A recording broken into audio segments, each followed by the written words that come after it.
Hello students, so in this video I will go over the solution for the practice problems that we have done in the past couple of weeks, and this will hopefully prepare you for the midterm exam coming up. Okay, so let's first start with uh, Unit 1. The first problem here um, discusses physical and chemical properties. So let's read the question. Identify the following as physical or chemical properties. Okay, A, the glass on a tablet computer is cracked when dropped. Okay, so in that process, the chemical compound or the chemical identity of that tablet, it hasn't changed. It's just is now into two parts, for example, because it's cracked. So that's what we call a physical property. Right? B, bread becomes moldy. So we have bread, and over time that is growing mold, right? So it's creating a new compound, right? Even a new life form, the mold itself. So that is a chemical property. Okay. C, gold and copper melt at about the same temperature. Okay, so in this case, we have things melting. Anytime you have something melting, it doesn't change its identity, its elemental identity. So gold solid now becomes gold liquid. Copper solid becomes copper liquid, right? So it hasn't changed. So again, this would be a physical change or physical property. An iron nail rusts in the rain. Okay, so iron, just Fe, the element Fe, right? So it's iron and it's rusting. So anytime you have something that's rusting, it's changing itself to become something else. And in particular, this is called an oxidation reaction. So indeed, this is a chemical property. Okay, number 2. Um, identify the following as physical or chemical change. All right, so the other things were properties. Now we're talking about the change itself. A, bits of plastic are melted and forced into a mold to make a toy. All right, we see here again a melting, so this is a physical change. B, waste oil from a fast food restaurant is converted to biodiesel fuel that burns differently from cooking oil. So there's a lot of clues here that you have made something new from that oil, and now it becomes some kind of fuel, right? And it says even it gives you it even gives you the hint that it burns differently. So this is definitely a chemical change. C, apple juice is prepared by adding 3 cans of water to 1 can of apple juice concentrate. Now you just combine two different things, correct? You're actually basically diluting apple juice with water. So you're not really changing the chemical molecules in the apple juice, right? You're just kind of making it mix more with water. So this is a physical change. Okay, next. We talk about the distinction between substances and mixtures. And there are different types of mixtures and different types of substances. We talk about being either an elemental substance or a compound. We talk about being a heterogeneous mixture or a homogeneous mixture, right? So it says to identify each of the following as a substance or a mixture. If it is a substance, is it elemental or a compound? If it is a mixture, is it homogeneous or heterogeneous? And if there's a substance you don't know, you can just search on the internet for its chemical formula. Okay, so A, helium gas used to fill a balloon. So helium gas is basically just helium by itself. So that would be a substance and elemental, right? B, the juice squeezed from an orange. So you may not know this, but when you squeeze the juice from orange, there's a lot of different compounds in that orange juice, right? There could be compounds that can make it acidic, right? Like the vitamin C. But remember, orange is also sweet, so there's probably some sugar in there. So you see, there's a lot of compounds in there, and you can argue this could. So definitely, this is a mixture, right? You can argue that this is heterogeneous or homogeneous, depends on how you take a look at it. For example, if it's just pure juice, we would call this homogeneous, right? Because you can't see the different component from one another. But if you say that there's also pulp in that juice, then you can see the different solids from a liquid, then you can also call it a heterogeneous mixture. So it depends on how you want to explain yourself. C, mineral water, right? So mineral water, by the name here, has water and minerals in it, right? So it's gonna be a mixture of some sort. Now, can you see the minerals? What are minerals? Like calcium, for example, is a mineral in the water. Can you see that in the water? Like, can you see the individual parts of the calcium from the H2O? Hopefully you don't, right? So this is gonna be homogeneous mixture also. All right, next, carbon dioxide gas. So if you look this up, this carbon dioxide is composed of carbon and oxygen. So this is a compound.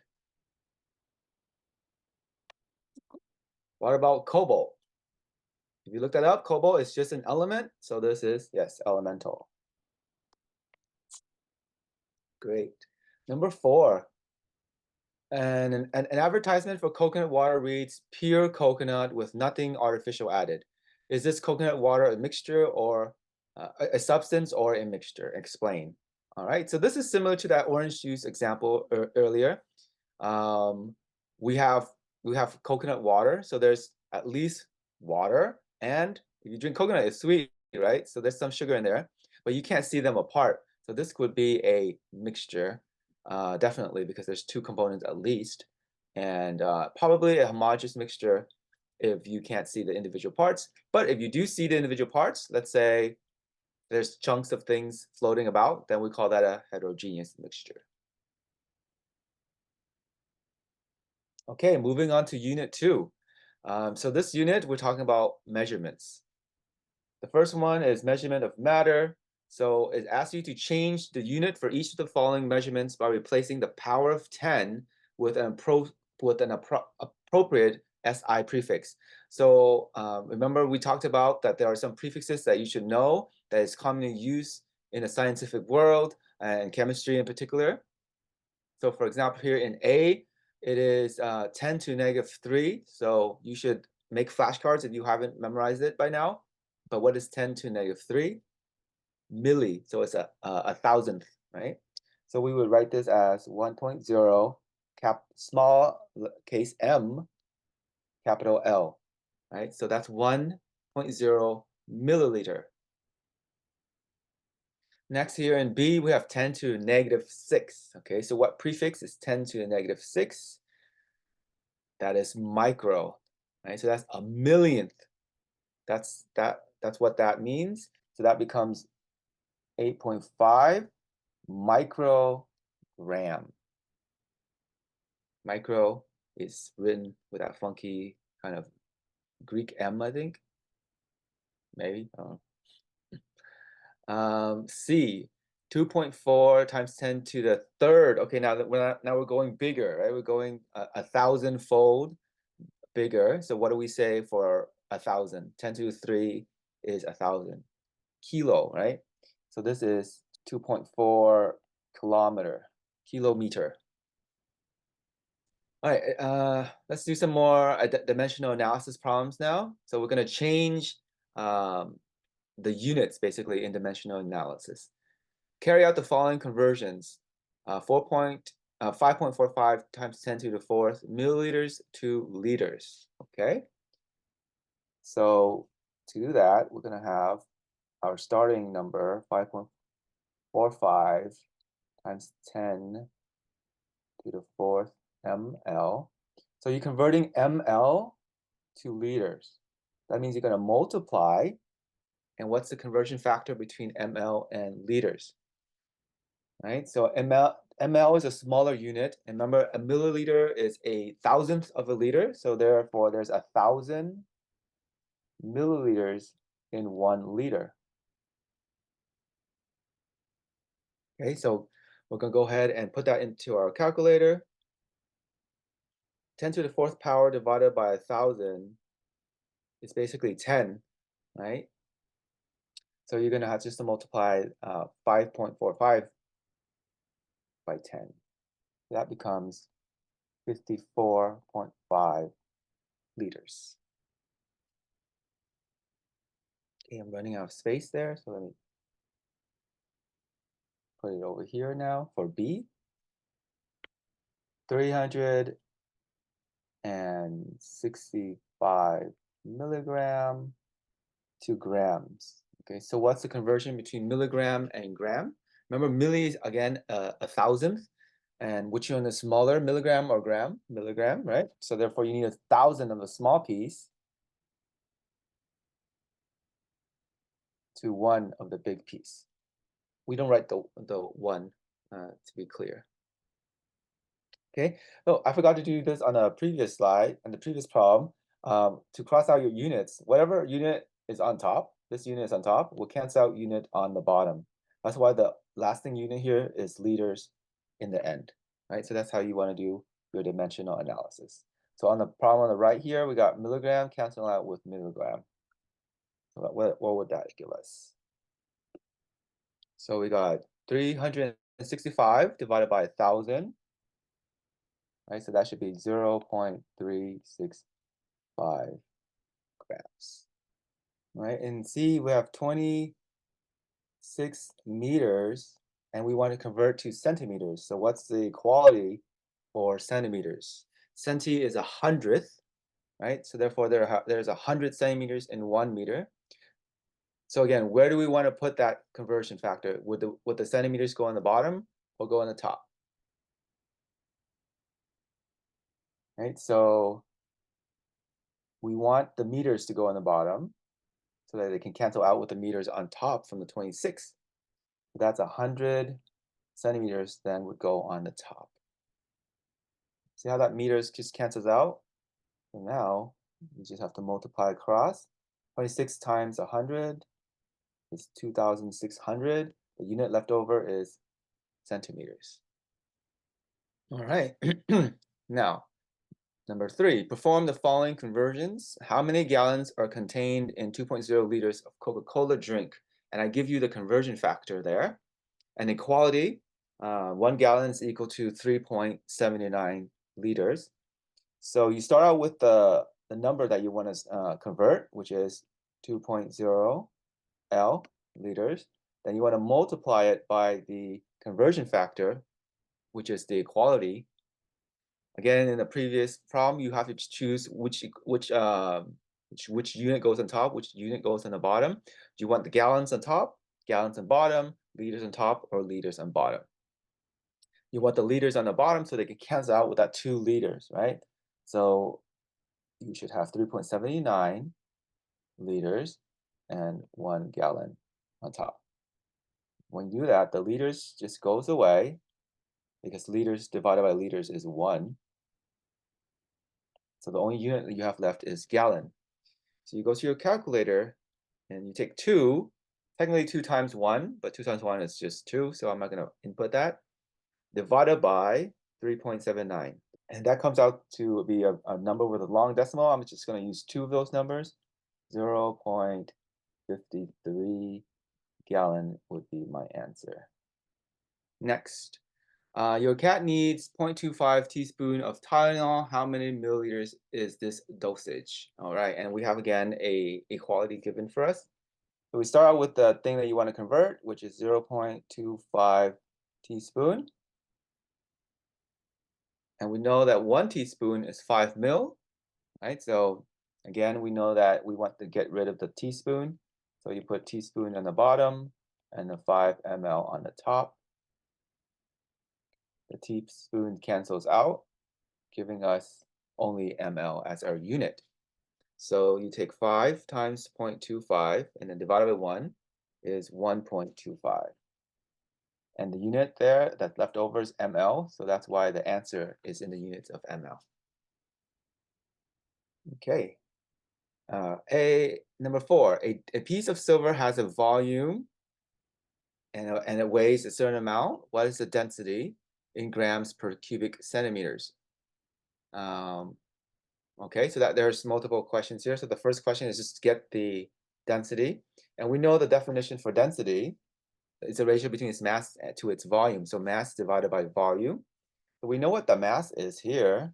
It's 500 grams divided by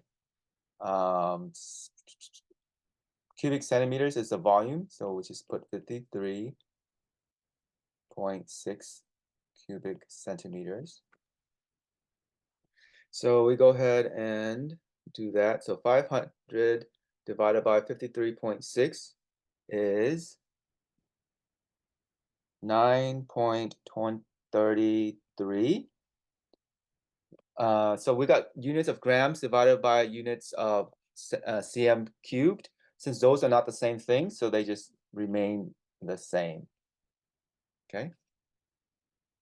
Now here's a tidbit. The centimeters cubed is equal to ml. Simply convert that number to become grams per ml. Okay, and why is that important? Because the next question is asking you to compare that density with the density of water. Since the density of water is 1.0 grams per mil, will this silver float or sink? Okay, so remember things when you mix two things together, and if they have different densities, one will float and one will sink, or one will rise to the top. If they're both liquids, for example, one liquid will be on top, one liquid will be on the bottom. If it's a solid and a liquid, if the solid is more dense than the liquid, it will sink. If the solid is less dense, then it will float, right? So whatever is less dense will go on top. The more dense will go on the bottom. So in this case, 9.33 is more than 1. So this piece of silver is definitely more dense than the water, so it will sink. Number 5, a student measures 49.1 ml of concentrated nitric acid, which has a density of 1.51 grams per ml. What is the mass of the acid? Okay, so this is technically a conversion or dimensional analysis or conversion factor problem, because anytime you have a unit that is something per something, that is a conversion factor, right? So we have here 49.1 ml, and we're going to multiply it with that conversion factor. And we can all remember a conversion factor can be as is or the flipped. This one is we can use as is, so 1.5 grams over 1 ml, because again, dimensional analysis tells us that the ml will cancel each other out, giving us the answer in grams, which is what we want because it says what is the mass of the acid. So go to your calculator, we put 49.1 times 1.51 is 74.1 grams. Okay, number 6. The base of a paper carton of skim milk is 7.7 by 7.7 centimeters. Skim milk has a density of such. And how tall must the carton be to hold 500 grams of skim milk? This is a complicated problem, right? A more elevated, advanced problem here. And so I'll give you the hint. So first find what must be the volume of the carton. Okay, so what must the volume of the carton be? Well, we know its density of milk, and we know that we have 5 grams of it. So we can convert grams into centimeters cubed or grams into volume, right? Because the density is our conversion factor. So let's start with 500 grams times. This time, though, where do we put the 1.031 grams? In number 5, we put it on top. In number 6, we have to put it on the bottom. Why is that? So that we can cancel out the grams. Yeah? So to give us the volume in the end. Okay, so when we do that, 500 divided by 1.031 is 484.97. There's a lot more, but that's all I'm going to write for the volume. Okay. Okay. So if we now know the volume, the question is how tall must the carton be? Well, remember, a volume is basically a base, which is length times width, right, times its height, which is 7.7 by 7.7, right? So we don't know the height. But the volume is it's the base times the height, right? So the volume is 7.7 times 7.7 times the height. We don't know what the height is, right? That's the definition of volume. It's length times width times height. And all of that must equal to 484.97 centimeters cubed. This is centimeters. This is centimeters. Okay, so you multiply 7.7 centimeters, what does that become? 7.7 times 7.7. So on this side, that simplifies to become 59.29 centimeters squared times, again, height is equal to that number. Okay, so to get rid of that 59 on the left-hand side, and just to keep the h there, the height, you have to divide both sides by 59.29 centimeters squared, right? And then therefore that goes away. Okay, then so that's just a math problem again. So we go 484.97 divided by 59.29. So that gives us, the number is 8 point, I'm just gonna put 8.1 for now. That sounds good, because there's a lot more decimal numbers after that. So what's the unit though? Notice what would the unit be? Centimeters cubed divided by centimeters squared. Remember, if you have centimeters cubed, it just means this. Centimeters times centimeters times centimeters. And centimeters squared is just centimeters times centimeters, right? So that means 1 centimeter goes away, cross cancel out. Another one goes away. So the only thing that's left over is that 1 centimeters. So the answer is 8.1 centimeters. All right, so that was a lot of math in this practice problem. So make sure that that you are actually following along, and just double check my work, because I haven't really double checked it. If there's any mistake I made on my calculator, just let me know, and I'll post a comment to fix it for the class. Yeah, so kind of help me out there. But basically, that's how you would do these problems. Okay, number 3. Now we're moving away from that and going on to talking about the atoms now. The first problem here is about the periodic table. It reads, there are 118 known elements, 88 of which exist in nature. In order for us to talk about these elements, we give them names and chemical symbols. Give the corresponding names or symbols of the following elements. Okay, so you would need a periodic table to do this problem. So on the exam, for example, I will give you a periodic table to reference on the screen. So don't have to memorize the periodic table. So AU, I've been doing this a while now, so I can probably do it without looking at a periodic table. But AU, well, let's do it anyways. Where is AU on here? AU is gold, right? So you want to do this enough so that you can find things relatively quickly. So AU would be gold. What is oxygen? What's the element for oxygen? That should be O. What's the element symbol for silver? That should be Ag. Well, sodium, Na. What is the element symbol that is represented by Pb? That should be lead. What about K? Potassium. Cl? Chlorine. And what's Sn? Ooh, I believe that's tin, but let's go check. There you go. Sn is tin, number 50.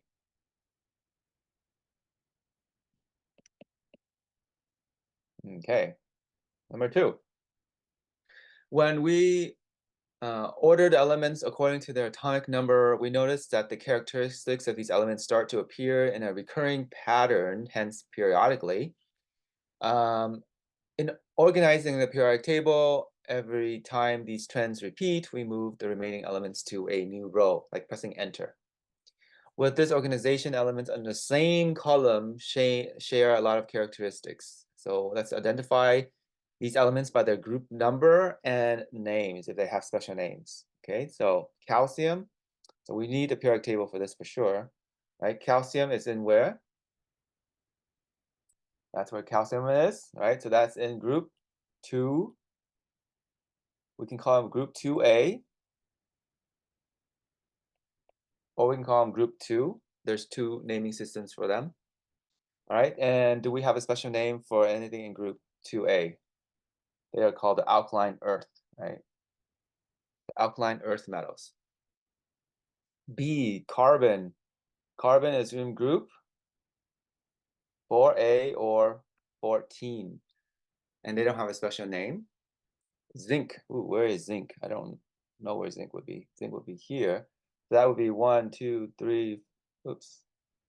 1, 2, 3, 4, 5, 6, 7, 8, 9, 10, 11, 12. They're in group 12 or 10B, I believe. D, fluorine. Fluorine is there. So that is group 7A or 17. Do they have a special name? Fluorine? Element in 7A are called halogens. Okay. E, potassium. Where is potassium? Potassium is K, right? So that's the alkali metals. So we call that either 1A or group 1 and name alkali metal. Magnesium, that should be also 2A or 2 alkaline earth metals. Neon, that's 8A or 18, and they are a noble gas. Silicon, would imagine they are in the 4A or 14. Let's check. Silicon. Yep, there it is. Okay, number 3. Complete the following table with the clues provided for each neutral isotopes. Okay, so in this unit, we still are at the phase where we don't have ions, so the atoms are neutral. Okay, and then we learned about isotopes, which are different variety of the same element, but they vary in different numbers of neutrons that they have. So the first one, the whole isotopic symbol is given for us. So we have to fill out the rest, right? So first, atomic number of oxygen. Where do we get the atomic number of oxygen? It's a number written in the bottom, right? So that will be 8. Where do we get the mass number? The mass number is written on the top. So that is 18. The mass number is also written after the dash if it's written in this fashion. And in this second fashion, we don't write the atomic number because oxygen will always have atomic number 8. So that's why we can kind of ignore that in the second method. Okay, so if something has atomic number 8, it must also have the same number of protons, so that's 8. And if it has 8 protons, because it's neutral, it also will have 8 electrons. Last here, neutrons. Remember, protons plus neutrons give you the mass number. So 8 plus what equals 18? 8 plus 10. Okay, in the second row here, we're given clues, 2 clues. One is atomic number and the other one is the neutrons. So first, 47. That tells you that you also have 47 protons and 47 electrons, right? So let's knock those 2 out. What is atomic number 47 though? So let's go find number 47. 47, 47, 47. 47 is silver. So now we know it's silver. We'll go ahead and write silver over here. So we can write it also with its atomic number there. So what is the mass number of this isotope? So we have to add 47 for protons and 51 for neutrons. So that comes to be 98. So therefore, its mass number is written on the top like that, or just on the side like that. Cool. Yeah, it's like a fun puzzle. All right, let's do the next puzzle here. Again, in this one, there's only two information given, but it's a different type, but we can still figure it out. I like the electron information because it tells you the same thing as the proton, right? So that's 15 and 15. Atomic number then is also 15. And so I go down and see what is atomic 15. Phosphorus. Okay. We know we're going to have phosphorus. What is the number of neutrons? It would be 32 minus 15, which is 17. So we know this is, oh, you don't write 17 there. Made a almost a mistake there. You want the mass number on top, right? So that'd be 32. So that's P32. Okay. All right. Moving on to the last unit that will be covered on our exam, which is unit 4A. In this unit, we start to move towards ion. We cover basically ionic bonding. Okay, but to start off, let's talk about the Bohr's model. In the first problem here, it says to draw the Bohr's model for the following elements. The first one is done for you. Okay, so that's carbon, two electrons on the first shell or layer, and then 4 more on the fourth shell. So calcium, let's go to calcium. What number is calcium? Calcium is 20, so it has 20 electrons, right? So we're going to fill it up until we reach 20. So let's say calcium, I'm just going to draw the nucleus kind of dark like that. The first one has 1, 2 electrons. The second layer, 1, 2, 3, 4, 5, 6, 7, 8. So 8 plus, make that different color. So 8 plus 2 is 10. So we keep on going. And oops. Each layer can only have 8 electrons, right? So we kind of have some more here. 1, 2, 3, 4, 5, 6, 7, 8. So far, how much do we have? 2 plus 8 is 10, plus 8 is 18. So we have 2 more to go. All right, so I'm going to put them right there. So that's what calcium looks like. So it has 2 valence electrons, the 2 outermost shell. What about oxygen? Oxygen has 8 electrons. So I'm going to draw the nucleus like so. The first shell, we have 2 electrons. The second shell, so 2, 3, 4, 5, 6, 7, 8. So in this case, oxygen has only 6 electrons on in its outermost shell. What about aluminum? Aluminum has 13. Draw the nucleus again, like a different color. 13, so 1, 2,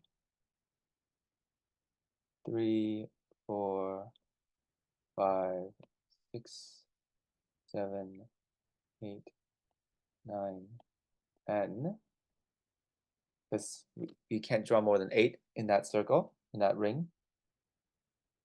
So 3 more. 1, 2, 3. So aluminum has 3 valence electrons. Yeah. All right.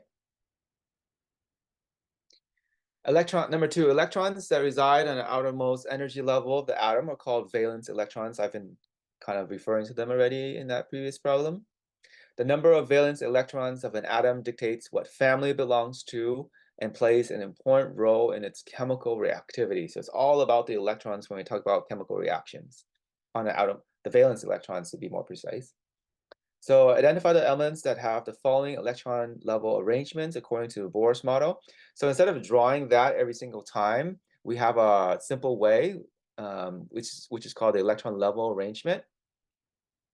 So we're going to see that in this problem. So for example, this electron arrangement is known as 2, 8, 3, 2, 8, 3, whereas the first number tells you how many electrons is in the first shell, the second number on the second shell, the third number on the third shell, so on and so forth.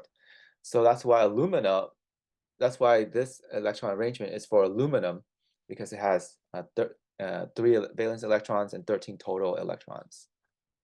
I also asked for the ionic form.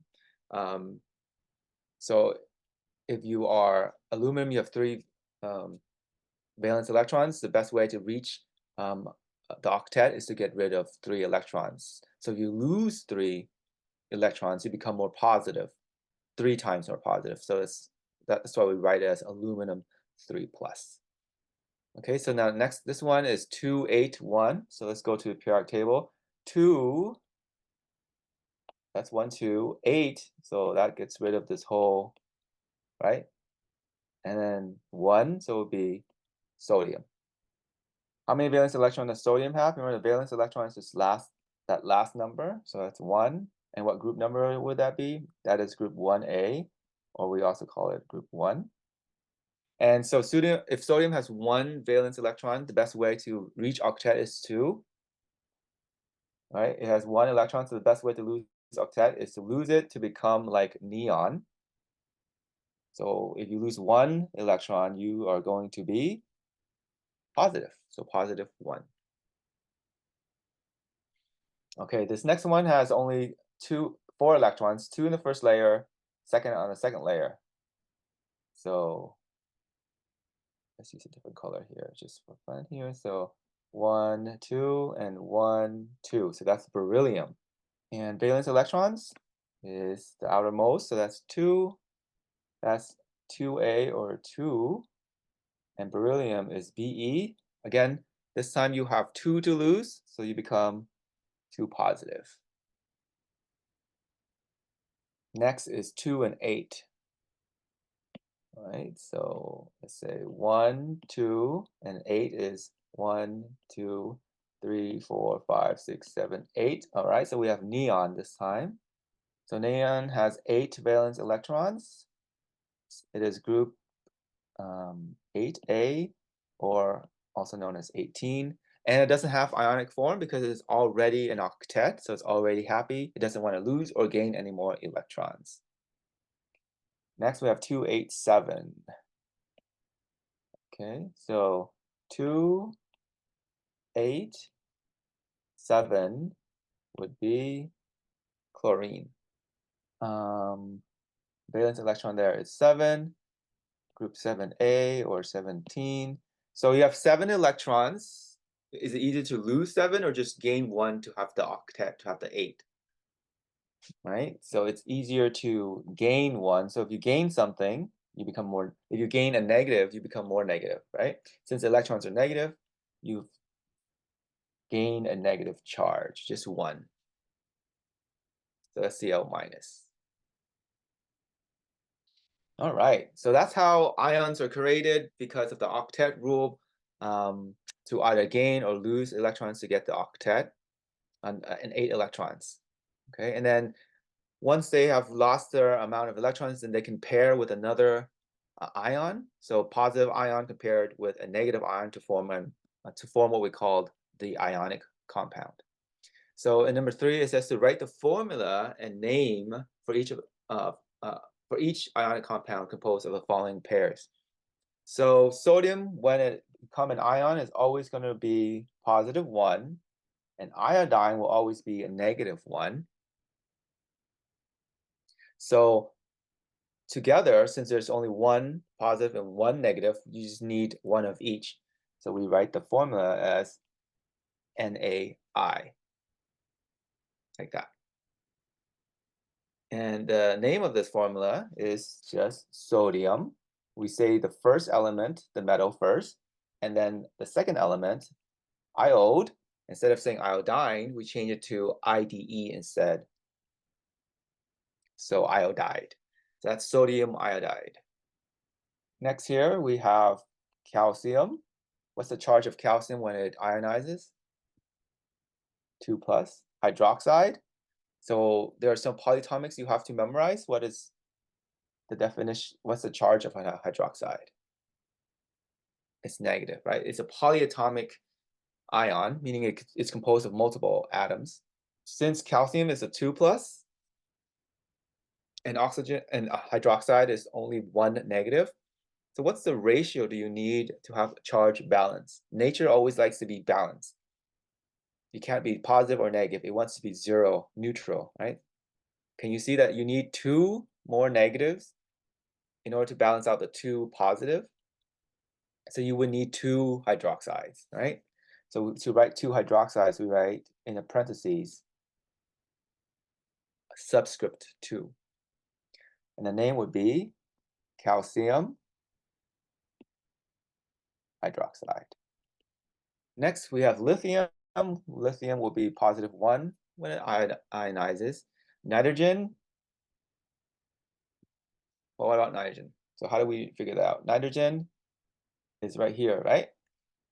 So it needs how many more to become noble gas? It needs 1, 2, 3 jumps, right? 3 more electrons. If it needs 3 more electrons, it's going to be a 3 negative anion.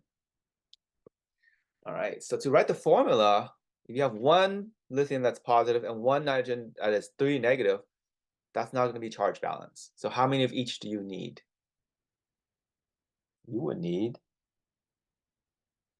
3 of the lithium, right? Because 3 lithium becomes 3 positive, and only 1 of the nitrogen, because 1 has already 3 negatives. So the name would be lithium. What's nitrogen? Nitride. Lastly here, number 4, write the formula for each ionic compound. So formula here is, we know that this is magnesium is Mg, and we know that that's a 2 plus. We got to figure out the charge first, right? And sulfate is a polyatomic, is SO4. What's the charge of that sulfate? Together, SO4 is 2 minus. So then you figure out, okay, how many of each do I need to be charge balanced? 1 magnesium is 2 plus, 1 sulfate is 2 minus. So you're technically already charge balanced, right? So you need 1 of each only. So that would be Mg SO4. Okay, you can write like that, or just a parentheses if you want to make sure that you know that that is a polyatomic. And you don't have to write subscript 1, so that's good. Okay, next, aluminum nitride. Okay, so aluminum we know is 3 plus, and we know that nitride is 3 minus. So again, how many of each do we need? 1 of each. So that's just aluminum nitride like that. Next, we have ammonium. Ooh, that's a polyatomic. Ammonium is NH4. Do you remember the charge? It's a positive 1. Hydroxide is OH, negative 1 charge. So together, we just need, again, 1 of each. So we're going to write NH4 OH, ammonium hydroxide. Or if some of you would like, you can put a parentheses around all of your polyatomics. All right, so that's it. Go ahead and have more practice if you want. Feel free to come see me in my office hours before the exams that's coming up.